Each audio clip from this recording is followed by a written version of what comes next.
coffee cup. Just crack a smile and fill it up. Fill it up. Welcome to After the Final Pour, brought to you by the Malt. It's been a long time since I did that. Is that how it starts? Yeah. Welcome to After the Final Pour, brought to you by the Malting Hour. I'm one of your hosts, Tony Golick, joined always with Brandon Winninger. And to my left, Trevor Rose-Hamblin. And to his left, brought to you by Old Irving Brewing. Dude, don't do that. What? Oh, sorry. Matthew Moldenhauer. And to his left, Timothy Broyles. Tim, you're my favorite, just so you know. Why, thank you. Makes sense. We just finished up the 2025 Krampus episode. 4 years in a row, I think is what we said. That's what we said. And we decided to try something else, and you guys don't know what this is. Brandon and I know what it is. I think I figured it out. Okay, well, let's start with Tim. I would say last year's Champurrado. Interesting. Matthew? I haven't had enough time with it yet. Okay, well, And it's not Champurrado. talk to it and get to know it. Yeah. All right, I was like, there's a little bit of coffee notes going on, and it's too thin. Way too thin to be Krampus. I forgot Trevor, what it is. what do you think? I'm between two things. Between two ferns? Is it two ferns? No. Okay. I like Tim's assertion. I'm going to say Abraxas, because I feel like this year we chased Abraxas a little bit. Adding the coffee, it does, on the nose, remind me very much of Champurrado, Krampus. I know what it is. I do get coffee. I do get coffee, too. And I don't know if it has coffee, though. It's not assertive enough to tell me coffee, though. Right. It doesn't. I think it's the roastiness from the malt. And it smells a bit older, but as it opens up, it gets a little bit fruitier. It's like me. Yeah. It's a little bit prettier. I open up and I get a little fruity. Yeah, actually, the more it opens up, the more I'm thinking it's Champurrado. I could be very wrong. It's an interesting assessment. I'm still running on Champurrado. Okay. And you're saying last year? I think it's older than that. I might, yeah. I'm hedging my bets on the year, but I definitely think it's Champurrado. I'm going with the Prairie Bomb. Prairie Bomb. Ooh. Not a bad I guess. like where your head's at. Yeah. I'm going to keep Champurrado, but I cannot pinpoint the year. It's a little too round for what we usually do. It's not, I don't know. I could be completely wrong. I think it's an older Champurrado that's mellowed out. That's kind of where I was at. All right, so I'll tell you this. It is a Champurrado. Okay, great. It is. Okay. Now, can you... I know you guys said you can't pinpoint it, but I'm interested to see, just take a stab in the dark. Okay. I'm going to say... Well, this is a couple years older because I was like, the Yeah, body's definitely. much thinner than where we're at now. But there was one year that it was a little bit more chocolatey, a little bit more round. And what I year think was it was 21. That's what I was thinking, too, is actually 21. Matthew, do you have a guess on that? Nope. Brandon, I- Brandon, why don't you show them what the beer is? I was also thinking 21, so... You guys will be pleasantly these guys are surprised. idiots. It's very They don't know interesting. anything Yes, about you their guys know beer. shit about anything. What is it? The fact that it is 2021. God damn. Oh! That is actually super fucking impressive. Holy shit. I remember that year because I loved that year. That was the year of roundness in Yep. Krampus. Yep. And it very much reminds me of that year. I get more spice on this. Yeah. Did I just fucking guess that shit, by Yeah. the way? The fact That's Million awesome. asses. And you agreed. You were with Champurrado with No, me. I was definitely on 21 as well, but... Brandon, I was just like, it was way too thin because nowadays, like the last couple of years, we've been much so thicker. thick. I mean, we've lived with these beers as long as we have. I Yeah. would hope that we knew them. Also, this held Right. up super well. This Yeah, is, Yeah. right? Shout out to my I'm actually aging well room. over. it literally. Yeah, it's- can you tell the people where you're aging it? Just like what's the In my temperature? in my basement that sits at around like 65 to 68 degrees.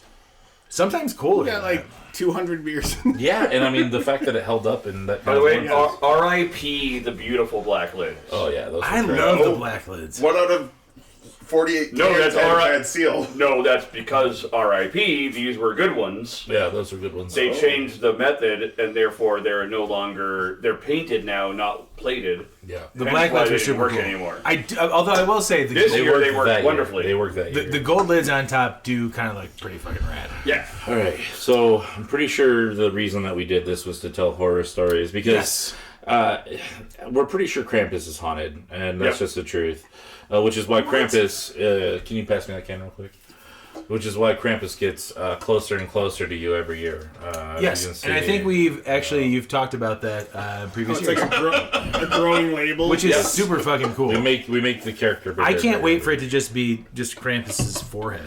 Yeah. So I first, just want to see his dick. Full Krampus. Like a weirdo. That's when you know it's an after the final pour. weird puby horns coming. No. Wait, did you say puby horns? Yeah. By the way, if you look at it, it actually looks exactly the opposite of a penis. If you It look looks it more over. like a uterus. Correctamundo. Yeah. And actually, that's one of my favorite things about it. Because you're saying women are evil? That's not what I you. Okay, well, thanks, man. That's definitely not what I'm saying. Also, what I'm saying is that jizz.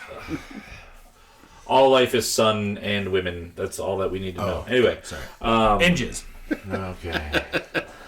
So, I don't even know where the fuck I was going. Honestly, Horror stories of the Krampus. before we go into the horror stories, I want to go into the background of the face because I don't think we talked about it. Sorry. I'm sorry. That was Everyone is 5. It's fine. You guys are all 5. Krampus emerging from the darkness was something that Tim and I talked about early on. And back when I was younger, I used to do... I don't know when it started. I think it was like... You know the Rammstein album Sinnsucht? The very first one they put out with Du Hast on it. If you open up... And this is how old I am because I am 41. You open up the CD and you would... I know. And then you open up the CD packet, and then there was all the different faces. They were top, They were top lit, and some of them had like a spatula in their mouth. They had all these weird things. I started taking black paper, and I would take white chalk, and I would do kind of this exposure where it was faces emerging out of darkness, like the Rammstein album. And I have a whole binder at home full of these faces. And I told Tim when we first started doing it, I was like, I want sort of like one of these things I used to do, but like Krampus, but coming out of the dark at you. And he's like, got it. And he came up with this. Got it. On it. Absolutely. Republicans are demons. But then like, that's exactly what I was doing. So this was Krampus emerging out of darkness, and I still love it to this day. It was one of those perfect things that kind of explains one of my relationships in the business, which is mine and Tim's over the years. Very easy for us to work together. Yep. Tim, I have an idea on it. And he comes up with it. I'm like, cool. And then we took a couple things, and then we're like, on to the next. And so it makes a very efficient team. And it used to be just you and I, but now it's like multiple me, people. You, Matthew, fucking the whole team. Yeah. We're fucking? Wait, you guys are fucking the whole team? That's the intro for the last episode. We are indeed, yes. Why do you think we have very little turnover, girl? I mean, we turn over a lot. We turn over a lot of turnover. Oh my god, I'm the 5-year-old? Anywho. So, reverse it. Anywho. So 5-year-olds are not turning over. He left. Brandon left. Right. Now we can all be honest about our feelings. Well, the cool thing is that some people just want to go. We lost our audio engineer. No. All right. We're not clipping. So anyway, every year we have an issue with Krampus. It doesn't matter what it is, and Matthew, because he is the type A that OIB absolutely needs. Matthew, I love you so much. You are the type A person that makes sure that the wheels go round and that things get done. And you are set with so many obstacles with all of us, fucking weirdos, creatives, and just kind of assholes sometimes. We're like, let's throw down a fucking rumble strip for Matthew, see how he handles it. That must be nice to have that version of Matthew. No, but Matthew does make the whole thing roll. Yeah, and this year he really did plan. He's like, I know things go wrong with Krampus every year, so I'm gonna add a whole ass week to this year. And we're like, cool. And then there was like 1 week where nothing happened because the beer, a lot of things happened. So we had the total amount we brewed at Walnut, and we put them into barrels. First of all, it was cursed from the beginning, just so you know, because the original brew didn't attenuate the way we wanted to. We weren't using the right water to grist ratios. And so the first versions were too sweet and not as alcoholic as we needed. So 1/3 of the total beer produced ended up being a higher attenuating beer, which means it was, very high in alcohol, like 18%. And we blended it with a whole. We made a good product to put into the barrels. We got into barrels. Great. Barrels are aging, and I told you guys earlier about the intense heat, intense cold that was happening, and me just kind of quietly freaking out all year looking at these barrels. Every time I came in to see these guys, I'm like, oh my god, these fucking barrels. This is gonna be trash. It's gonna be trash. And then finally we tasted them. Wasn't trash, thank God. Took them all out. I brought barrels in a U-Haul down from Montrose to Walnut to blend into the whole. We made one big tank of blended Krampus. So we've got this beautiful, base that we're ready to fucking package. Let's go!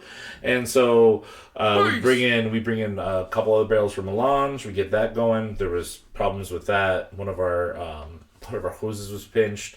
But then we come to find out that where the jackets are in these tanks is super high compared to where the amount of liquid is that we're bringing into the tanks.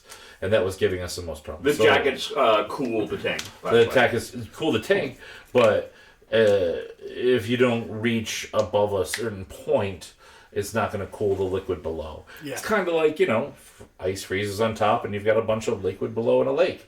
Same deal. So, and our thermometers, our thermal wells weren't working correctly, so we thought the beer would be cold enough to package. It wasn't. So, there was a couple of ideas that we had, and I was like, well, somebody was like, we could put them back into barrels, put them on a U-Haul, take them back to Montrose, unbarrel them again. We could keg them, put them into kegs, unkeg them at the pub. Wow. And there was a lot of shitty ideas that were the best possible solutions at those times. Yeah, they're shitty ideas only because they were. I'm not saying they were the best ideas we had. I'm not saying the ideas sucked. I'm saying they sucked because it was going to the situation was going to be awful. And then I was like sitting there and I was like, all right, Goose Island is right down the street. These guys have tanks on tanks on tanks. I could either buy a tank from them and haul it down, and we could put it in the brewery and hook it all up, and we could start infusing this tank. Or maybe they have something different. And sure as shit, I call up Mike Siegel from Goose Island, and I said, I'm in a pickle. And he goes, what kind of pickle? Well, this one's extra briny, friend. And I told him the whole thing, and he said... Did you say extra briny? Extra briny. I like the pickle. And he said... Yeah, I think I have two options for you. One is more permanent, and one is more right now. Do you want a permanent solution, or would you like something that'll get you through Krampus right now? And I said, I think the latter. And so he had this tank that had been used as a stainless steel tank, very, very light, that they were keeping in their barrel warehouse and never used before, but had an attachment on it that had a spray ball so we could do CIP and everything like that. And I was like, let's put it in my truck. Wait, what's CIP is a clean in place. Clean in place. Okay, thank you. That is to allow us to sanitize the tank and get it fully clean and fully, health code, all that good stuff, fun stuff. Make sure that the beer doesn't get infected. Yeah. So I was like, okay, this could work. And so I had to check the weight limit on the back of my truck, make sure, and do some math. And then we basically took this thing. I had 4 ratchet straps that ratcheted it down. Holy shit. And there's a 1.5 tri-clamp fitting on it.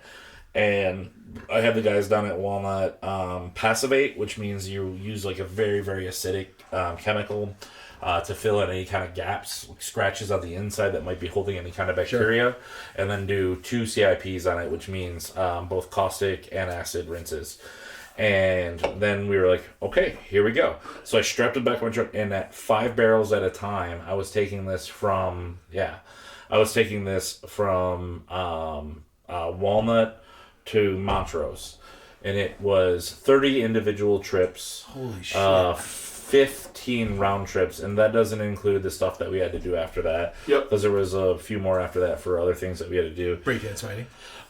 So basically, I would back the truck up into Walnut, and I would reverse all the way into the brewery, and Cole or Tim would be there with block and bleed and our hose from the tank, hook it up, bleed out the top, fill it up. Holy shit. Unplug it, and then I would go down to Montrose, and I would pull back up in the brewery. I would go to the big door, which is not a very big door at all, to the back of Montrose, and Max would be there with his hose to hook it up with the ingredients for all the infusions in the tank already. So when we did any of these infused beers, whether it was Champurrado, Krampus, or coconut, I would have already had to have prepared the products with the team, make sure all the products are ready, make sure they have them bagged, call them, be like, all right, I'm going to start moving liquid, and then bring the It took us... Even better, some of the times when he was at Walnut, we were actually canning during that. Yeah. So someone would have to peel off the canning line to go help load beer into there while we're canning other beer. Yeah. So this year was a goddamn nightmare. And of course, Matthew made sure everything was set up for us, and it still fucked up and took another week off production. Well, that's Matthew. Yep. And we, again, year after year, barely slide under the door. No matter how much we prepare, something fucks us. But I would like to point out that we always make it fucking work. We got the 2 beers that need to be done for competition done in time. Yep. And then we got the last 3 done for the Krampus beer dinner, which the last one was done the day of the Krampus beer dinner. Correct. All right, you ready for some ass kissing? That is absolutely insane. To hear all of that, what goes into, you think about, what people don't know, just in general, barrel aging beers itself is stressful because you don't know what you're going to end up with. You're investing as a company, as your livelihood, basically, investing all this money into, I hope we made the right decision. Yeah, because honestly, at the end of the day, we could open that thing up a year later and go, well, that's fucking garbage. Yeah. But then to put everything that you guys, that Trevor, you just described and talked about, that's fucking insane. And the fact that you guys ended up with this out of all of that just goes to show. I'll be honest, what impressed me about our team the most is how quickly we were able to pivot. Yeah. And immediately react to the problems that we had. And just go, okay, this sucks, but all right, let's do this. As someone who works at a job that lacks leadership, I will say you guys have great leadership where everybody else 100%. Also is just we're ready, let's do this. Yes, go on. I think that's a huge thing is that we, No, you're good. But we all have the same goal. Yeah. Obviously. Yeah. All of us. That's why I try to stress we're my a own small job. team at the end of the day. We're a small team. There's 8 of us. Yeah. And we all have the same goal. We all want to make the best product that we can possibly do, and we're going to do whatever the fuck we can to make it happen. You guys love it. Also, it's your livelihood. Correct. 100%. At the end of the day, you're putting passion into what you're making. Yep. But also, that's how you live. That's how you survive. Correct. It's it it's has art. to happen. Yeah. We all have that. Does this suck? Of course it does. Yeah. But we've got to make it happen, and we're going to make it happen. And the cool thing is that it sucks together. We're all kind of 100%. Looking at each other like, you're doing your part, you're doing your part, you're doing your part, you're doing your part. We're all fucking doing it. Let's get it done. Yeah, there's no one then being when we're lazy done, we're all sitting like- on their ass. Well, and so this leads to when you were talking about canning, there was a different point that I was on the canning line helping with bees when this was happening. Nate came in and helped on the canning line. Our guy Chris Williams, who deals with all the data, he's been on the canning line multiple times. Who's on a cane, who literally will sit. He literally has to Sits have up a chair. that's it's pretty amazing to hear all of that, to know that the episode before this that you should listen to, Yes, you should. the final, the end of it is what we just drank through. And that's fucking awesome. Yeah. And kind of a funny, and I guess I'm not thinking about it until right now, a funny parallel that seems to exist between us and Goose Island, and it just, you can't help but notice these common pieces. I don't know if you guys know this, but at one point Goose Island had 1800 West Walnut, which is our space. That was their barrel aging space. Yeah. Right? They have 1800 West Fulton. Yes. Which was their production space. And they had 1800, whatever street they were on there, Clark, I think. What is it? The one they closed? The brew pub. Yeah, the one they closed. Yeah, Clybourne. Clybourne, thank you. I knew it was a CL. And that was 1800 Clybourne. I didn't realize that. So I didn't realize that. it was 3. I did not know that. It was actually 3 of the same exact numbers. And Why haven't they done a fun beer with that? Right? Can't even explain to you why not. But We'll do it instead. We'll do it instead. Sorry. But then, and then on top of that, we're making this barrel aged beer out of an old barrel aged program that they do. And now people don't realize that all the beer that's brewed at Goose Island near us at Fulton and Wood is tankered to their Sacramento. To their the barrel to the house? barrel warehouse. Not the city. The street. Yeah. The barrel house is, and if anybody, And they tinker. the barrel house It's is literally a fucking semi awesome. with a tanker on the back that has a CIP ball in it that they clean Yeah, down. it looks like a fuel tank. And they it literally looks like a they fuel purge tank. it, and then they put Bourbon County into it, and then they tanker it down the street to their barrel warehouse. Goes out from there into Brights, and then from there into barrels, and they fill barrels there. I feel like at some point they may have posted that somewhere on like social They media. don't talk enough No. about it because it's No. it's an amazing really cool. feat. It's really cool. It's what insane. And we were just doing that on a much smaller version Yep. with one of our In the back tanks of his truck. in the back of my truck. It really is. Anyway, But it was the adventures that wasn't of Trevor. terrifying at all. It was the adventures of Trevor and Tank. yeah. and that's I mean, You'll if you watch my stories at that time, there's like me and Tank hanging out in the back of my truck, and we're like, "Oh, me and Tank are such good friends." Tank's not scary at all when someone cuts you off in traffic, and all of a sudden your whole fucking truck skips ahead 3 steps because people in Chicago don't know how to use their turn signals. But like, you know, God forbid it rains. And we did have fun. I was actually the only person that rode in the truck at the With me and Tank. very last Tank run that's right. was with me. I was so happy to have So it you was there. the adventures of Trevor and Tank and Tim. I want to read that. So we And then triple Tim T. felt it. Tim felt it and stuff. I did. Holy shit! I was like, every stop, bro. Yeah, because you feel that slosh of 5 barrels, which is Waiting for it to fall on 31 I'm not a 31 huge gallons per truck. barrel. It's so a Chevy Colorado. 150 gallons of beer. I want to sloshing read in this that comic tank. book. I want to read this Definitely comic do that book. truck. Gallons of With this beer, comic strip. 21 gallons. It's me and Tank. I do want to say, was it? Did you say your contact was Mike Siegel? Oh Yeah. Yeah. Yeah. He's So a Mike creative Siegel, director. yeah, Mike like, is the senior manager of innovation super or awesome whatever. But Mike has been the guy that like we connect with every time we're at Goose Island. He's super friendly, like such a good guy. Oh, he's phenomenal. I mean, everyone over there is phenomenal. Yeah. In all honesty. But like I do have like my Except beer Will heroes. Robinson. Sure. Except for Will Robinson, who left our team and now works for that. Yeah, he sucks. He's a real Fuck that piece guy. of shit. Nobody likes you anyway. Friend ditcher. Anyway, no, we love Will, but no, I definitely have like my like little beer heroes, and it's so cool that I get to like talk to these cats who are Right. like fucking badass beer people. Yeah. You're like, I have this problem. They're like, hey, let's talk. I'm like, you're a guy. He's gonna talk to me. It's so cool. And still to this day, like years later, I'm like fanning You know- myself. you Like, know- stop it. You know what's funny? Uh, That's how I feel when you Shut the fuck I'm up. serious, man. It's Stop so it. fucking cool that you guys come here and hang No. out and talk with us. Nah. It's great. It's awesome. we're not Goose Island. We're not those guys. Nah, but we love you guys, and it's awesome. That's why you get to talk with me. Yeah. Nobody can see my face because it's a podcast. That's why It's you're not- forced to talk. It is not a happy It's face. wonderful. You know, the You visual get to is talk like a guy wonderful who for makes- the audio. Who makes sure that platform all of these psychopaths podcasting. stay in line. Matthew This is the guy greatest. is the guy. Matthew So, is you know. trying to make us greater. All of us, day by day, he will do great. That's fantastic. One of these I'm days. pretty sure I have a therapy session on Thursday. That's good. I will say this: that was awesome. I'm Not glad. close enough. I'm glad we got to hear the madness that happened. Yeah, I wanted to share.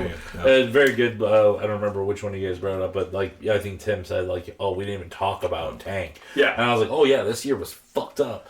But every year is fucked up. That's what makes Krampus. Yeah, but this year was like wildly fucked up. But again, we still end up doing it. And I don't know why it happens. Like we're like kind of like cheering on a guy who beats the fuck out of children with reeds and puts them in a sack. Yes. And for some reason, every year we have a cursed project. I mean, I will say, I don't know I why. got to play Krampus last night, and I kind of get it. Yeah, you were powerful as shit.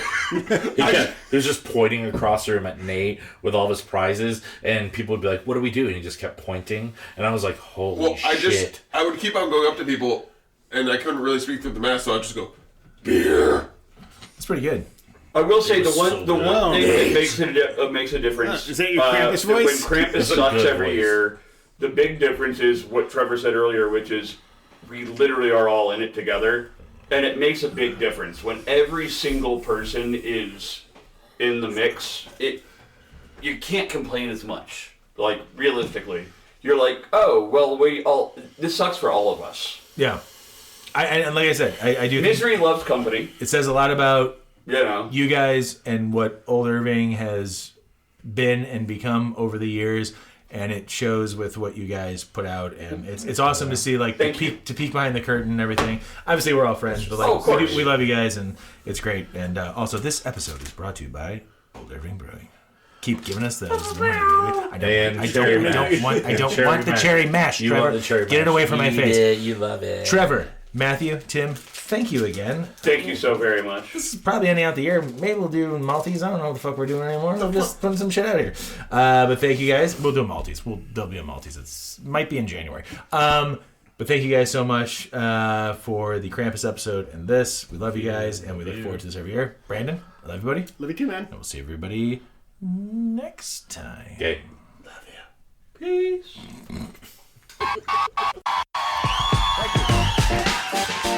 This has been The Malting Hour with your hosts, Brandon, Tony, and Matthew. Be sure to follow us on all social medias and like, subscribe, and rate the show.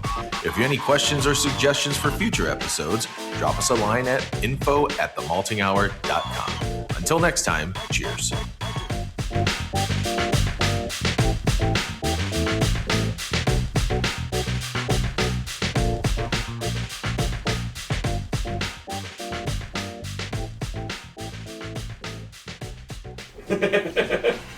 We got all of those at the end. Well, good job, everybody. Dude, that was so cool to hear. Yeah. It really was, because Matthew did tell me a little bit about that, I think. Yeah. Was that when I came by for the Packers? The shitty I kind of Packers forgot game? about this. And The worst I Packers will game? honestly say this is a little bit traumatizing. Like, I'm not joking a little bit that I'm kind of hating this. And stop recording. Oh,